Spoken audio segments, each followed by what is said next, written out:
हिना खान इन दिनों breast cancer से जूझ रही है और इसी बीच एक्ट्रेस रोजलिन खान ने हिना पर हमदर्दी बटोरने का आरोप लगाया है। एक इंटरव्यू के दौरान रोजलिन ने कहा है कि हिना ने 15 घंटे की सर्जरी का दावा किया था, जिसे जानकर उन्हें हैरानी हुई। दरअसल रोजलिन खान खुद भी ब्रेस्ट कैंसर से पीड़ित है।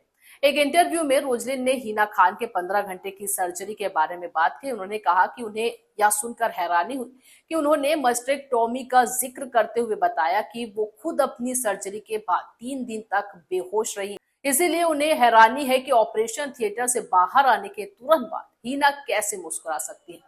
रोजलिन ने आगे कहा है कि अगर हिना को सच में स्टेज 3 कैंसर होता है तो उन्हें विकिरण लेना पड़ता है। हिना अपने इलाज की जानकारी छिपा रही है ताकि लोग जान न सके। रोजलिन ने हिना खान को चुनौती देते हुए कहा कि अगर वह सच में कैंसर के इलाज के बारे में लोगों को बताना चाहती है तो उन्हें अपनी मेडिकल रिपोर्ट सबके सामने रखनी चाहिए। वैसे इस मामले को लेकर आपका क्या कहना, हमें कमेंट में जरूर बताएं।